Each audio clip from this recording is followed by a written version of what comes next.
binomial distribution. So, this distribution is a more valuable na probability density function natin. The first na diniscuss natin na klase ng probability density function natin ay yung hypergeometric distribution. So, eto na ngayon yung pangalawang klase ng probability density function natin. It is more valuable kasi ang binomial distribution has many applications. Ang distribution na ito will compute yung mga probabilities for any binomial process. And a binomial, pag sinabi nating binomial process, it is often called Bernoulli process after the first person to fully develop its properties. This binomial process is in any case where meron tayong dalawang possible outcomes in any one trial, which is yung, of course, kapag trial lang pinag-usapan, ano ba yung mga dalawang possible outcomes? Yun lang naman yung ating success and failures, right? It gets its name from the binary system, number system, where all numbers are reduced to either ones or zeros, which is the basis ng ating mga computer technology ngayon and CD music recording. So, before we move on with the binomial formula, let's take a look at the three characteristics of a binomial experiment. First, so here is the three characteristics of a binomial experiment. Number one, of course, there are fixed number of trials. And think of the trials as repetitions of an experiment. And as always, we're denoting the letter N as the number of trials. Take note of that. N denotes the number of trials. Pangalawa is the random variable X, number of successes, is discrete. So, I don't need to elaborate about discrete kasi natapos na natin yan when we say discrete. Ito po yung mga counting numbers natin, di ba?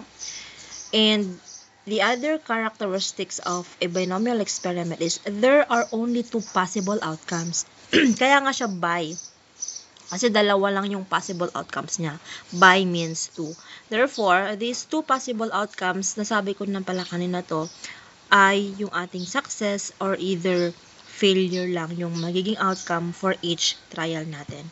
And we're denoting P denotes the probability of success on any trial, and yung Q naman natin denotes the probability of failure. Probability of failure naman yung Q natin on any one trial. So, tandaan nyo lang ito, that if we add the probability of success or P and the probability of failure or Q means it is equal to 1. Kaya naman po kapag may mga na-encounter kayong problem or problem set na hindi, kumbaga, what I mean is, hindi given, let's say given si P. Let's say si P ay 0.65, then hindi niya binigay kung ano si Q, kung ano yung probability ng failure. Ito na po yung magiging basis natin na dapat mag-add yung P at Q natin sa 1. So, all we need to do, di ba? Kung P plus Q is equal to 1, anong gagawin natin? All we need to do is to subtract 1 doon sa kung anong given ba doon. Si P man yan or si Q, isubtract mo lang ang 1 sa kanila, either of the two, para makuha mo kung ano yung kulang sa given. Since P ang meron tayo or probability of success here sa kung binigay na example, ilas lang natin 1 less 0.65. So, para makuha mo yung value ng ating Q. That is, if we less, that will be, ang sagot natin dito sa ating Q, kapag sinubtract natin yan, will be 0.35. Ganun lang yun. Or kung si Q lang, or kung si Q ang given, then wala si P, ganun lang din lang gawin mo. Subtract mo lang din yung 1 natin kay 0.35 para makuha mo naman yung sagot dito, which is 0.65. Ganun lang yun ha. Okay, balikan natin. Kasi ito yung mga nasa formula natin, which is si N, si X, P, at saka si Q. So, hindi ko na kailangang elaborate mamaya sa formula. Okay? So, ito po yung gagamitin natin na formula. B of X is equal to N, choose X, multiplied to P raised to X, multiplied to Q raised to N minus X. Wherein, ito yung number of trials natin, di ba? Ang X natin, ano na yung X natin? Number of success. Number of success doon sa kung ilan yung trials natin.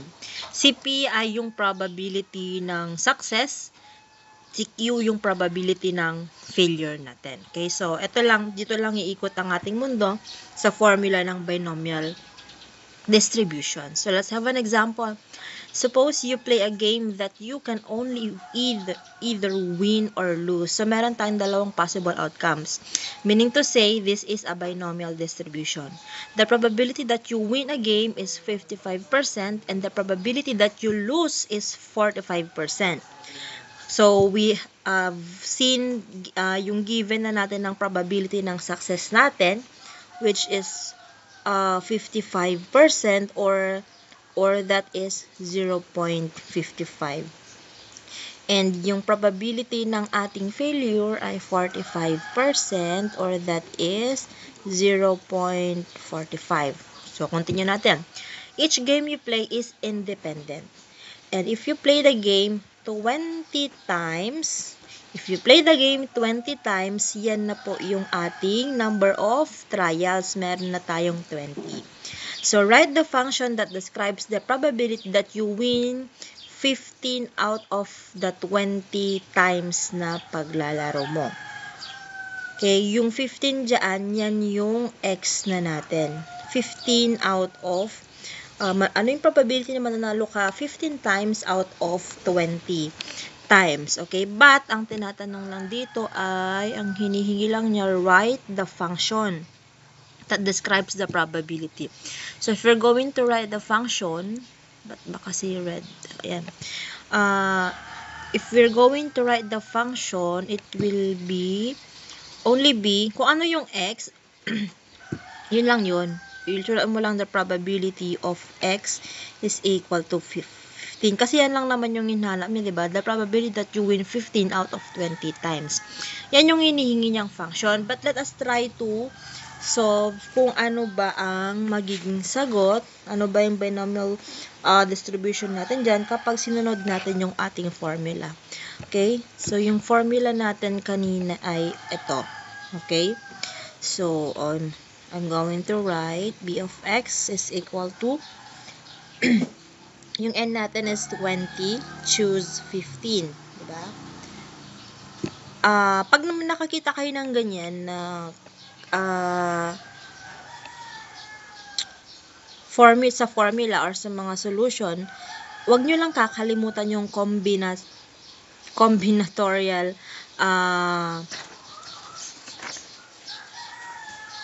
formula natin or yung ating combinational formula.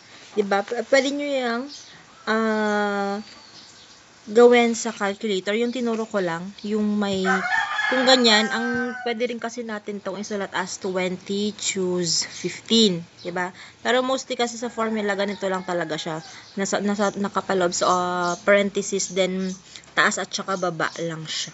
Pero actually, ganito lang din yan. Pag kinompute natin sa calculator. Okay po? So, burahin ko na lang. Wag nyo lang kalimutan yun. Meron po. And then, after that, sa ating formula, the P. Ang P natin ay, syempre kukunin natin yung decimal. Okay? P ay 0.55 raised to X, which is 15. Multiplied natin kay Q, the number of failure, 0.45 raised to 20 minus 15. Actually, class, pwede nyo na itong idiretso sa calculator ninyo. Okay? Hindi ko kasi may pakita. Pero, sige, record ako ng another tutorial kung paano gawin sa calculator. Pero, sige, ano ko na lang. Basta pag sinulat nyo sa calculator nyo ito, nilagay nyo sa calculator at kinompute, okay? Ganito lang ang pag-input nyo. Wag nyo kakalimutang maglagay ng parentheses. So, 20, choose 15, then, parenthesis ulit, 0.55, close parenthesis, ilagay nyo raise to 15, then huwag na kayo maglagay ng times, diretso nyo na lang mag-open ulit ng parenthesis, 0.45 less, syempre 20 less 15, diba, that is 5. And then, simply click enter kaagad. Huwag nyo nang isa-isahin sa calculator. Ang lalabas dyan, class, will be 0.036, or kapag 2 decimals lang kinuha natin, it will be 0.04. So, that is the answer of this binomial distribution. Yan. Okay. Another example. Ito naman tayo. So, a fair coin is flipped 15 times. 15 times. Okay. So, yan po yung magiging n na natin. Kasi, yan yung number of trials natin. Each flip is independent. What is the probability of getting more than 10 heads? So, out of 15 flips or number of trials, ang ating x dyan ay more than 10 heads. Ang ating more than 10 heads ang ating number of success among doon sa ating 15 na trials. Okay, let x the number of heads in 15 flips of the fair coin. X takes on the values of 0 up to 15. Since ang coin natin, di ba,